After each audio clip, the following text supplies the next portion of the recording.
Welcome back to the ABC Murders. So it is time to question the suspect. Everything seems to be pointing at him. I'm not convinced. It's all a little bit too convenient. Let's look at him. This man is not in good shape. He's breathing heavy. Crumpled jacket, okay. Lowered eyes. He is worried and very tired, and other police have been hard on him.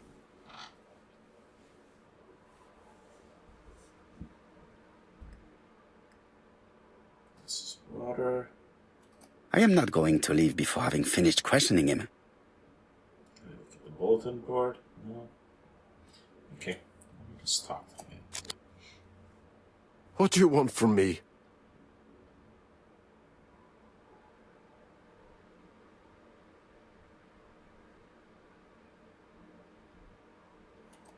Good day, Mr. Cust. I am Hercule Poirot. Ah, you're the detective.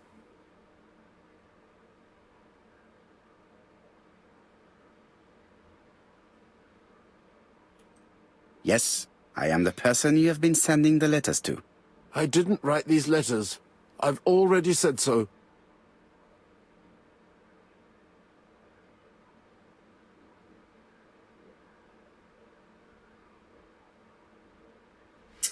Alright, let's play along with him, especially since I do think he's innocent. Très bien. You did not hide these letters. But the question remains, who did?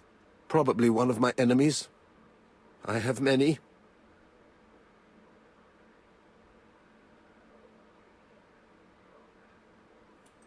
I do not believe that you are capable of murder, Mr. Cust. I hope not.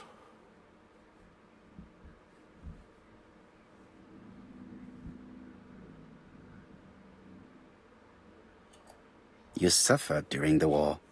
It's true. I was wounded. I suffered. But the army was the only place I didn't feel inferior. No questions. Just orders to follow. But ever since you were wounded, you have absences, bouts of amnesia. And headaches. Professor Clark treated you. Yes, a few years ago he really helped me with my burned throat.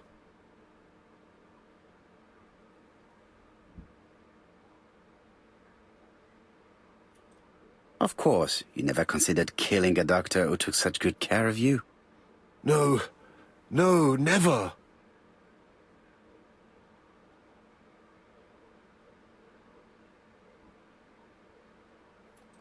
Do you deny being at the scene of the crimes? So? There was no harm in being there. It was only for my work. You were seen at all the crime scenes. Yes, I was. I travel a lot. But not for pleasure. I am terribly unwell in trains. But I had to respect my engagements. My employer gave me very precise written instructions about the towns I had to visit. Let's see. The company you claim to work for, Silky Legs, has never heard of you. And as for these letters they sent you, they were written on your own typewriter. The company sent me the typewriter when I started working for them.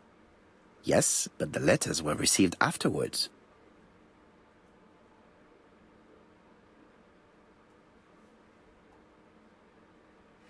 Well, it doesn't prove that, but it does make it appear that way. So it would appear that you typed them before sending them to yourself. I don't remember. Good God! I don't know what's happening to me. My head hurts terribly. Can I give him some of his medicine?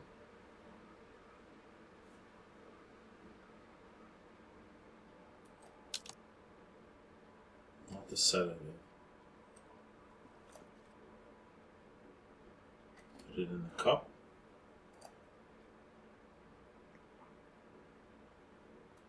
suppose I could give him some sedative. Take this. It will help you.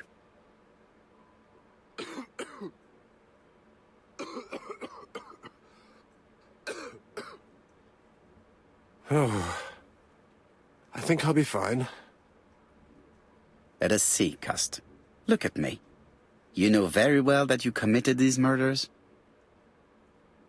Yes, I know. But I'm not wrong in saying that you do not know why you committed them. No, I don't.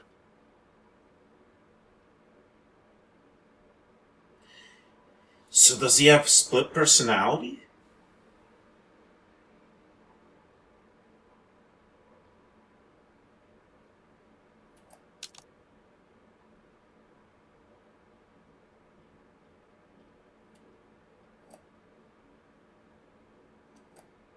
Let us leave Cust alone. He's at the end of his tether.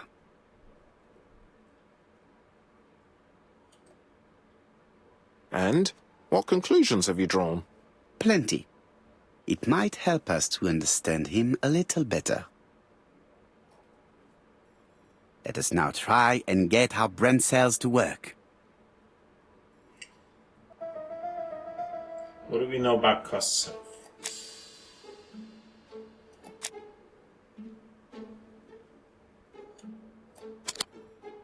He coughs up blood.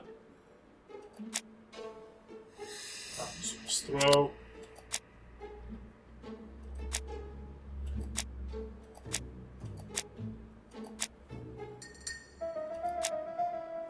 I'm still not convinced he is the killer. Suffers from absences. Gus is mentally and physically weak, not the profile of our killer. Are there any clues that do not support Cust's guilt in the Churston murder?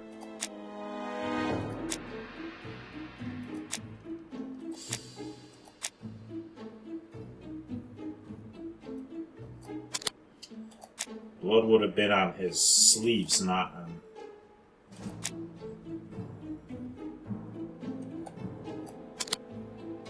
You would expect the murderer's shirt to be stained on the sleeves, not on the buttonholes. Are there any clues that do not support Cust's guilt? Okay, something else that we got. No reason.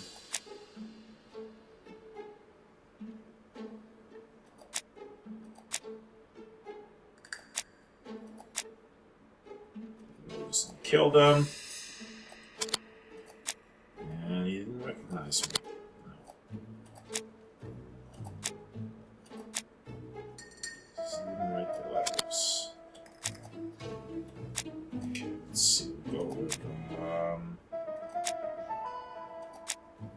Wouldn't expect them. He only started after Churston. Didn't recognize Poirot. There are several details which show that Cust is not guilty. Can we say without a shadow of a doubt that Cust is guilty? No. No, we can't.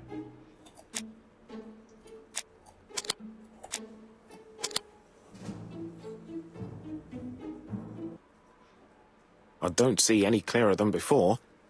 This is worse. There is one point to highlight. C'est curieux. Cust admits that he killed, but he does not know why. What did Dr. Thompson say? Even if Cust killed while in an altered state, it still must have been his deepest desire. He must have had a motive.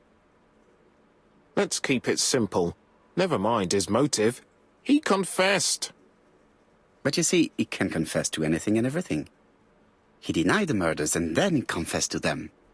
He confirmed that he never typed the letters, then with great ease, I managed to get him say quite the opposite.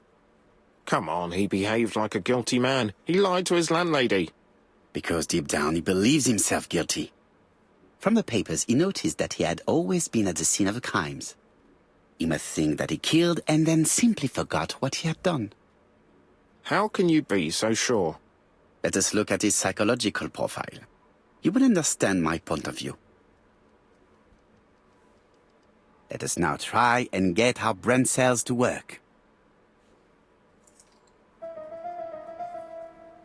Is Cust clever? No.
Mediocre. Yes.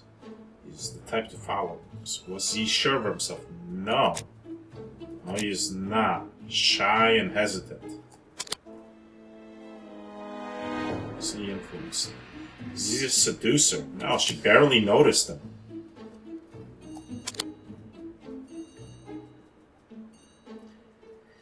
Does he like trains? No, he didn't enjoy riding them at all. He was always unwell on trains.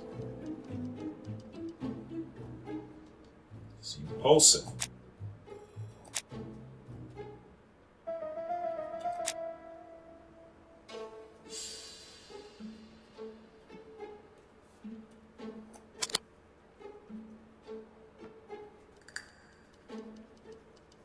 Generous.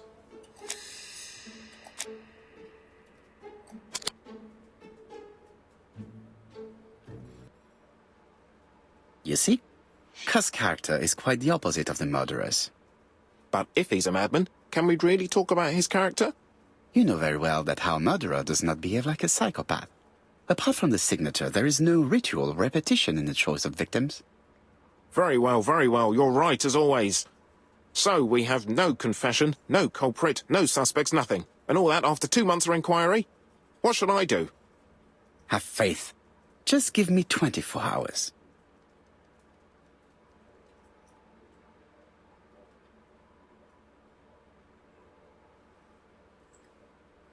Alright, time to go home. Can I look at anything out here while I'm...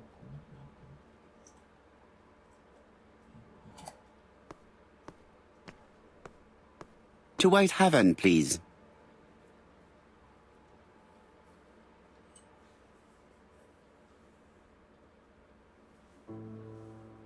Whoa, what Cust's the arrest happened is there? a great success for you, Poirot.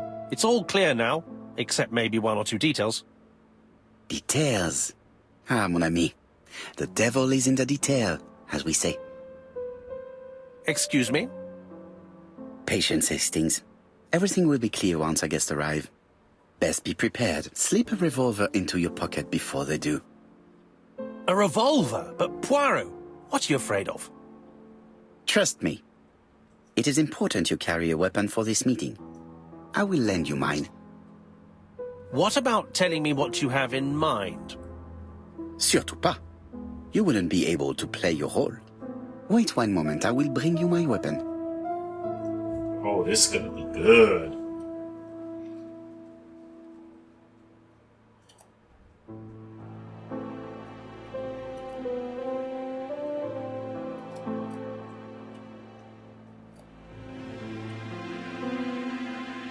Churston, Devon, population 500 inhabitants. Hourly of trains. London, Churston. Trains of evening. London, 6:45 p.m. Newton about 11 a.m. Churston, 11:45 a.m. London, 11:45 p.m. Newton about... Another detail. Cust always underlined or circled the places he was going to go in his ABC guides. It was shown in the cutscene earlier in the game, and then it was mentioned later that he underlined the place he's going. All the ABC guides I found at the murder scenes have not had anything circled or underlined. They were just open to that page.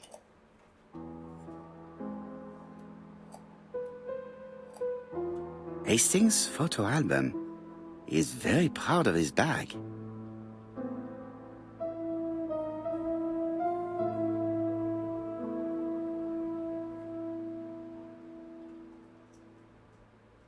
Nothing else to look at here? Okay.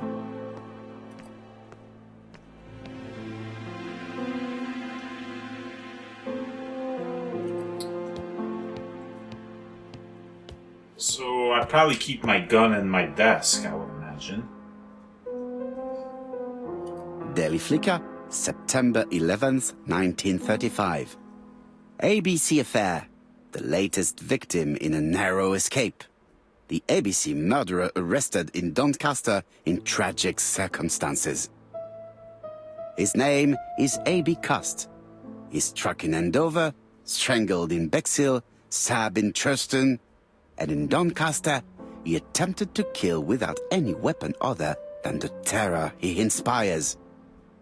His latest victim would have been Dick D. Dunbar. Mr. Dunbar, a hotel owner, collapsed when he found out suddenly that the killer was staying at his establishment.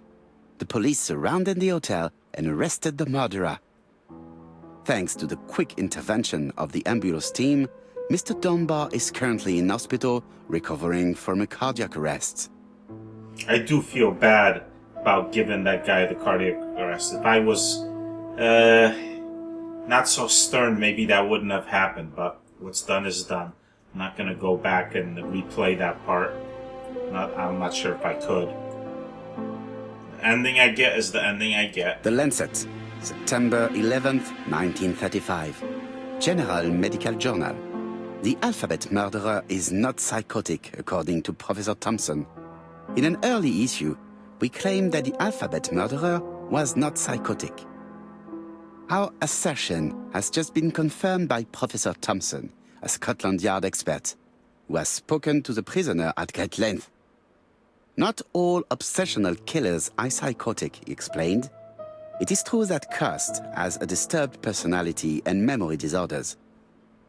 But his amnesia, whether real or pretended, does not alter the fact that he was perfectly lucid at the time of his acts. Therefore, he will not escape punishment.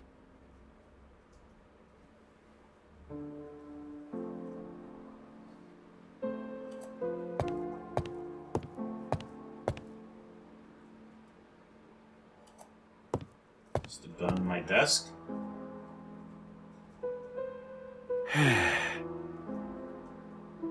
Oh, I just took a load off, sat down in my... Oh, I got an achievement for sitting in the chair. Alright, well, where else would I keep my gun?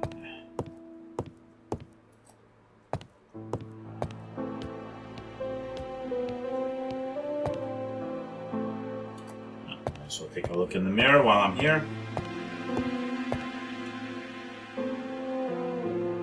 Nice. I don't think I'd keep it this close to the door. Over in this case, maybe? The white ammunition There we are go. blank cartridges. The others are real bullets. The revolver is loaded with blanks. I still have time to choose real bullets.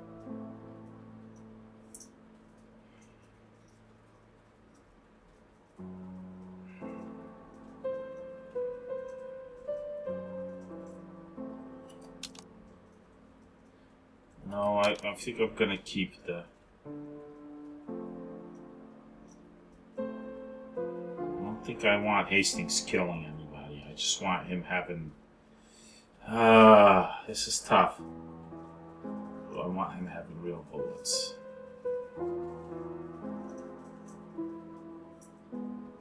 No, let's give him blanks.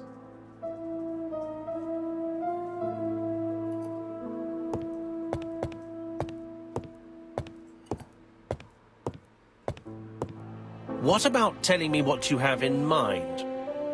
Surtout pas. You wouldn't be able to play your role.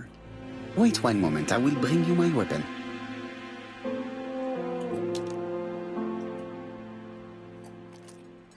Voila, I entrust you with my weapon. It has hardly been used, it is almost new.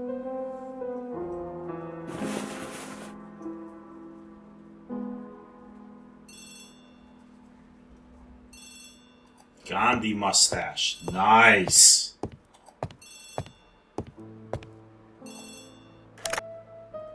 Chief Inspector, is that you? Yes. Sorry, but we haven't found anything. Have you checked the typewriter? And the packaging, the letter, and the ribbon reel. We've only found prints left by Cust and his landlady. Well, never mind, I shall make do. So, are you still going to hold your meeting? Of course, Chief Inspector. I can hear my guest coming up the stairs. Ah, Right. Why have you brought us here, Mr. Poirot? Since Cuss' arrest, I thought it was all done and dusted. Miss Grey formally identified him, as well as Miss Barnard. Yes, and the stockings he saw drove the same brand as the ones found at my aunt's. This is all true. However, a case is not closed if some questions remain open. And one question is, why did the murderer send me his letters? Why did he challenge me, Hercule Poirot? Perhaps he wanted to play with you, to taunt you. Xenophobia? Maybe he didn't like you because you're foreign. I may be wrong, but maybe by provoking you, he was looking for glory? All these theories should be studied. Let us now try and get our brain cells to work. Why did the murderer make a mistake in the address? Ooh, okay.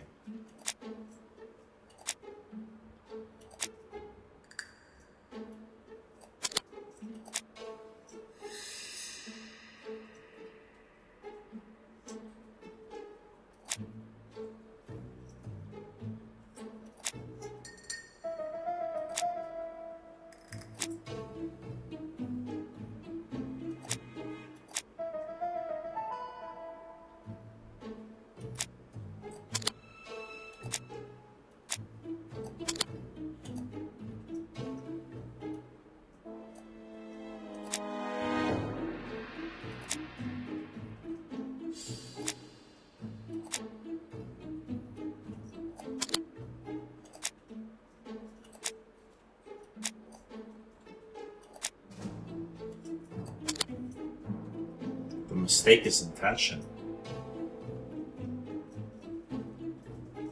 Why did the killer send his letters to Hercule Poirot?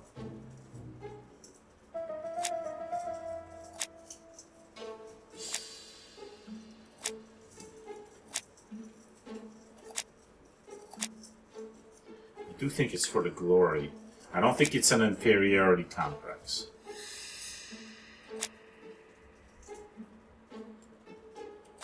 I don't think it's xenophobia. I think the murderer thinks he's smarter than I am. No. Is it the inferiority complex then?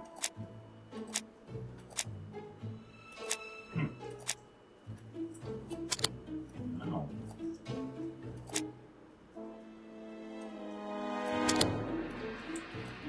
Okay, well, none of these.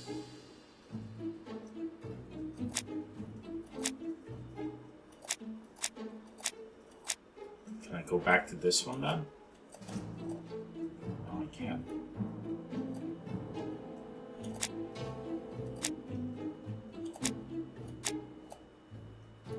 I can't undo these now, though. Okay, so that has to be this one. Xenophobia, it's not glory. He wrote to Poirot because his address is not very well known. Is everything clear now? You might like to explain your reasoning again. Of course. First of all, remember that the murderer made it a rule to always post his letter before the murder. He never digressed from that rule. However, in Churston, he encountered a problem. The village has only 500 inhabitants.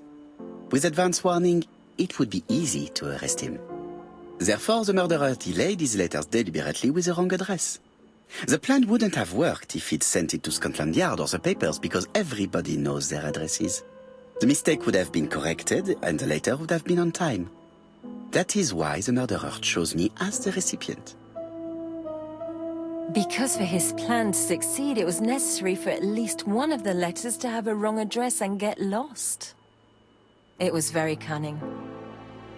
Absolument. It is a very subtle plan. It matches the profile we have drawn up of him perfectly. That of an intelligent, daring and calculating murderer. But that's not how you describe Cust. You are quite right, mademoiselle. Like you, I find it hard to believe that this dull character is the clever murderer we are looking for. Do madmen... I mean, if he's mad, He might have two very different sides. No doubt. But the murderer is not mad. All the specialists agree that he does not have the profile of the psychopath.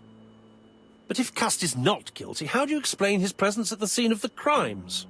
Mr. Clark, the answer to your question is in the medical records of your brother's patients. Documents which Cust most certainly did not have access to.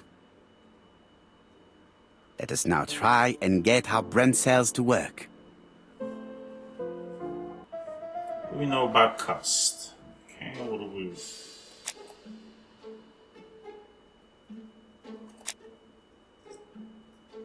He was wounded during the war, yes.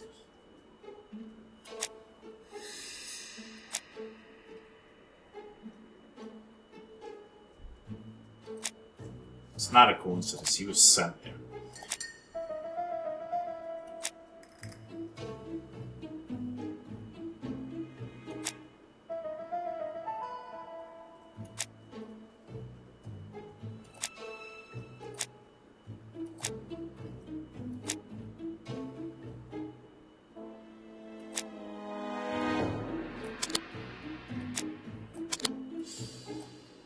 He's easily influenced, I think, is the one. Cust is mentally fragile and easy to manipulate. How to explain Cust's presence at all the crime scenes? He was sent there.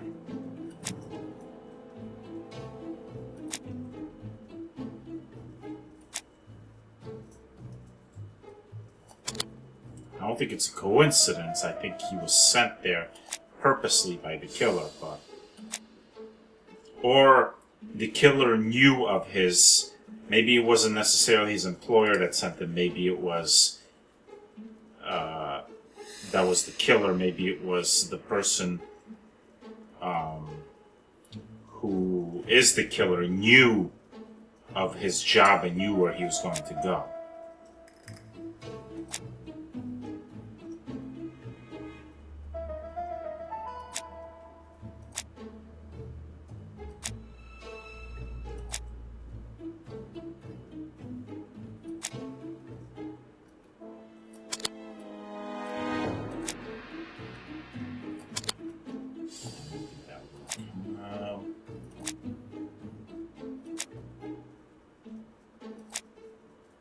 Yeah, the Bexhill one wasn't maybe actually a business trip.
I still think this is part of it.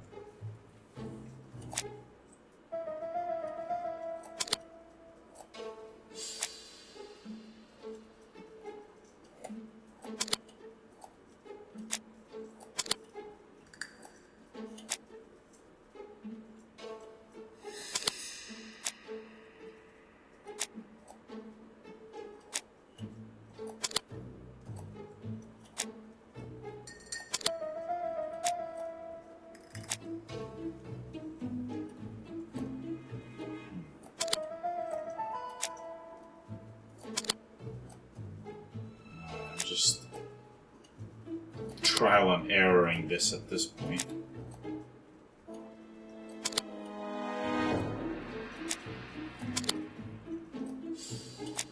So that clearly is out.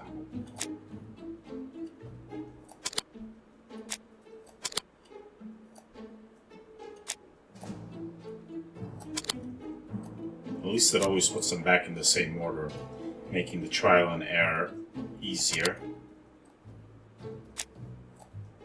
to keep track of.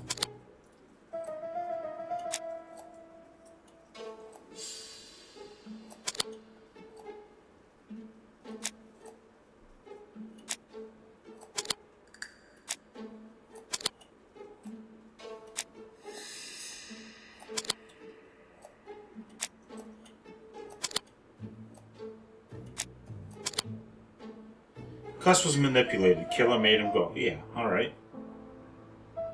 Dr. Clark's patient's records provided a very useful list of potential victims, sorted by alphabetical order. The killer definitely used it, explaining the fact that all the victims were former patients of the doctor. It is this fact that clears Cuss once and for all, because he never had access to these records.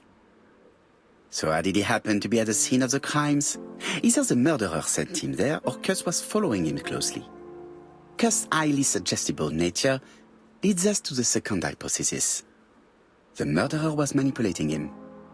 He systematically sent Cuss to the towns where he was going to strike, so that the suspicion would land on the poor man's shoulder. That's evil. What sort of killer could have such a plan? And what would he gain from 3 completely different murders? Indeed, it seems unlikely that the same murderer committed all the crimes. What should we take from that? There were a bunch of people in on this together.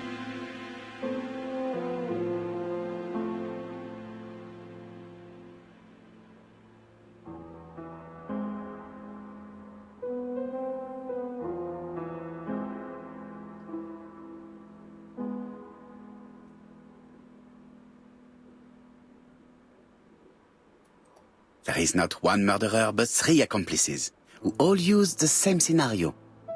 Do you mean that 3 murderers with quite different aims joined forces to create a smoke screen? Here's another question.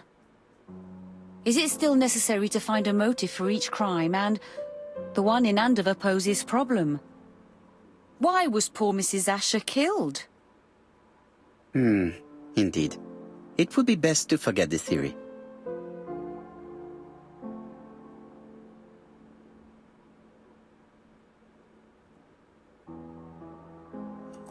Just one murder was of benefit to the murderer. The others were just diversions. On reflection, there is only one conclusion. The murderer killed once out of interest, and twice to divert our attention. This reasoning points at 2 potential culprits. Franklin Clark. Donald Fraser? Yes, mademoiselle. That's good thinking. Mr. Fraser may have killed Betty out of jealousy. Mr. Clark may have killed his brother in order to inherit his large fortune. Both have a motive. But Donald did not have access to Dr. Clark's records. Please allow me to disagree with you, mademoiselle.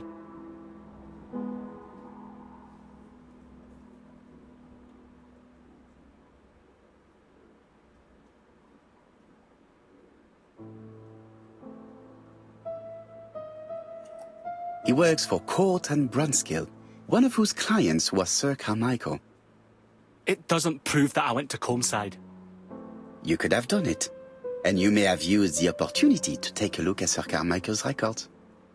You think I'm guilty? You or Mr. Franklin Clark?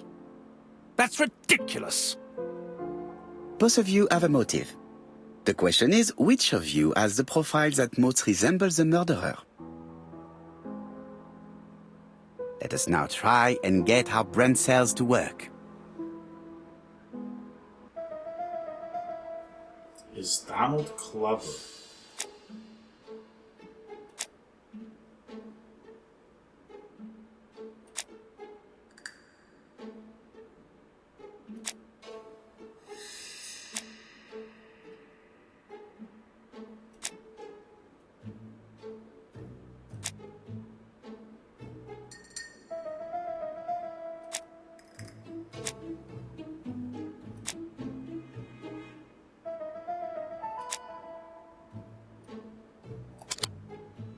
Yes.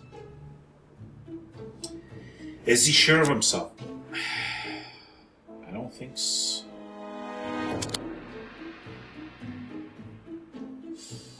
Is he a seducer? Yes, he is charming.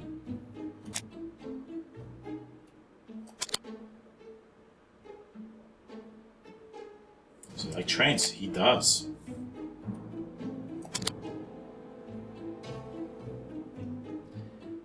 Is he impulsive?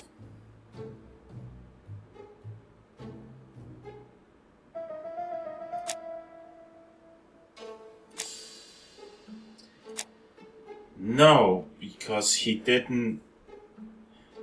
He kept.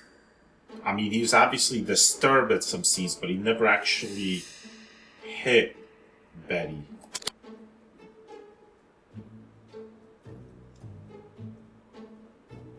Is he generous? Yes.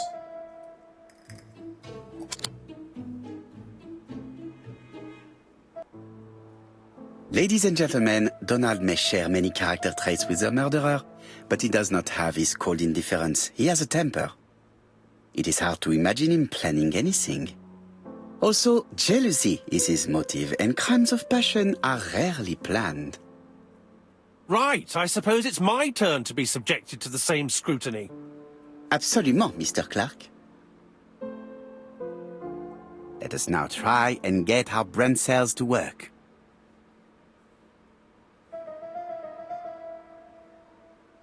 Is he clever?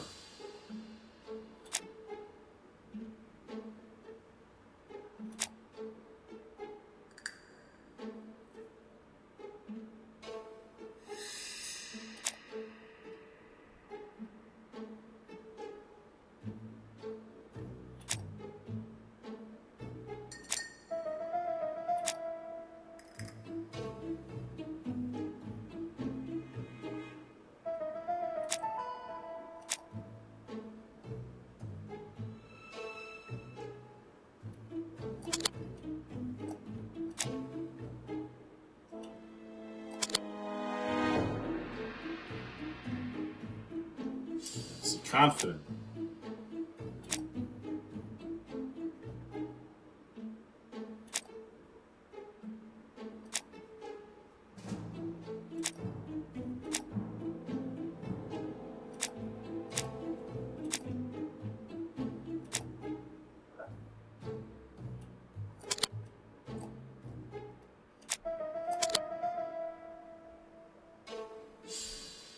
Is he a seducer?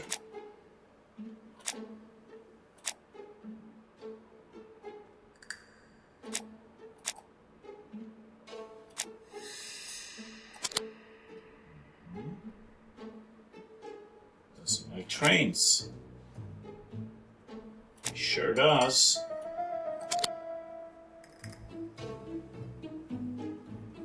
He's impulsive.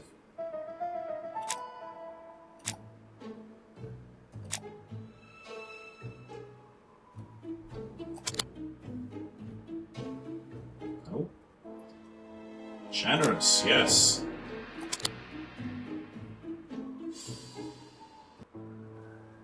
As you have all seen, there is a disturbing similarity between Mr. Clark's profile and that of the killer. In actual fact, it is exactly the same. Mr. Poirot, your psychological studies are interesting, but your conclusions do not add up. Why would I have wished my brother's death? The inheritance is lawfully mine. I just have to wait. No, you had to act quickly. Ah, because Miss Thora Gray was moving in. Ah, okay. Because of Miss Gray. Mademoiselle, although you haven't been telling the truth, there is no doubt in my mind that you would have found a way to marry Sir Carmichael after Lady Clark's death. For you, Mr. Clark, it was a disaster. If Miss Gray had children by your brother, you would not have inherited a thing. You realized the danger after reading several letters from Comside, especially one in which your brother opened his heart to you. So you hurried home from China, and you took action. In truth, Cust was no more than a puppet manipulated by the real culprit. You, Mr. Clark. Such an imagination, Mr. Poirot. In fact, nobody manipulated Cust. The famous instructions he received by post. He wrote them on the typewriter. We know that for sure. Oh no, you know perfectly well that is not true. Eh bien voilà, light has now been shed on the ABC murders. Your theories are ingenious, but you haven't any proof. One point to him. For the moment, I have no material proof. Either I admit to it, or I bluff.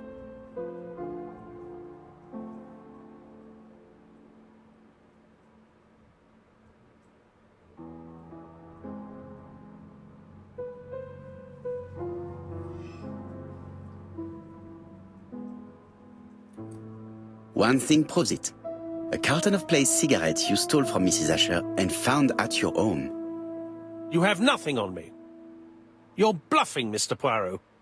Come on, Thora, there's nothing for us to do here. Don't touch me. Thora! I understand why you never wanted to lend me your new typewriter, and why you were searching through your brother's things. And the hole you dug on the moors. What did you hide there? The knife you used to kill your brother? All right. Well played. I lose. The game's up.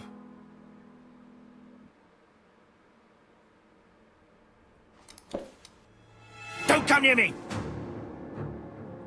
I'll never let you take me, Mr. Poirot. It's a good thing I loaded it with blanks.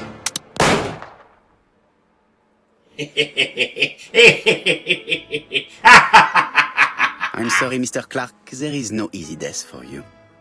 I expected your reaction, so I used blanks. I'm sorry, mademoiselle, but your second chance has been lost. Franklin Clark will never inherit his brother's fortune.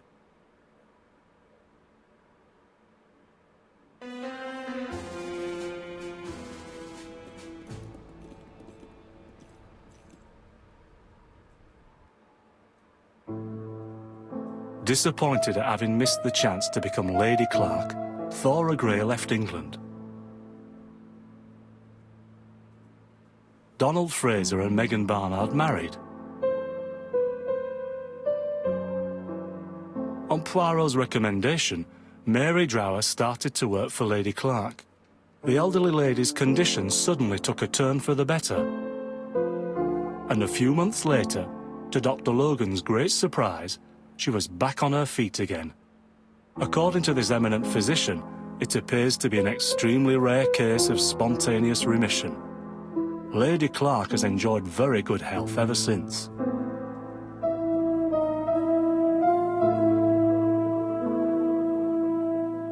Journal of an Innocent, the incredible story of ABC. As for A.B. Cust, after being advised by Poirot, he made a great deal of money by selling his story to the press. And as for me, and with business booming, the Black Swan has become the #1 tourist attraction in the whole of Yorkshire, even more popular than York Minster.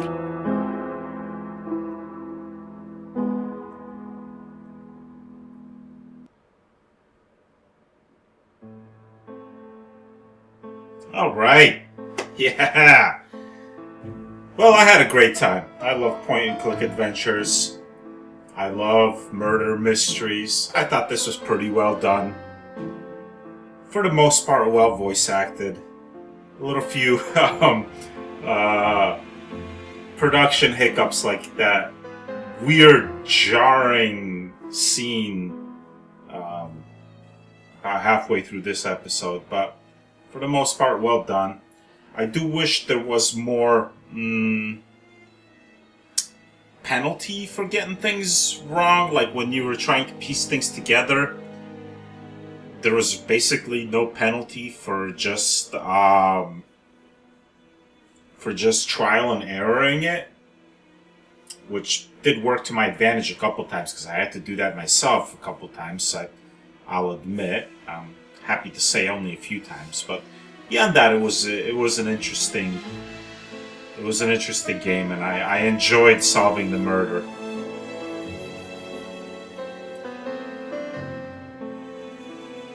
So this has been Agatha Christie, the ABC Murders. Thank you for watching.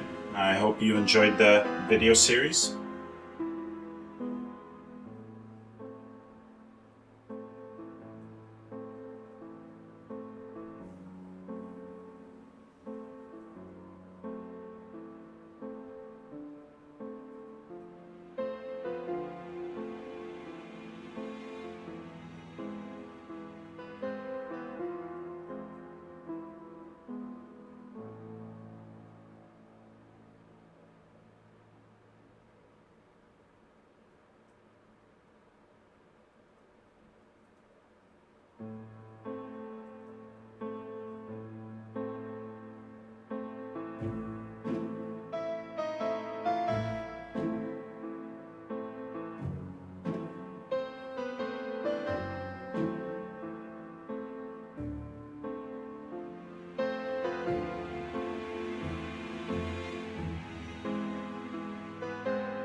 Hmm.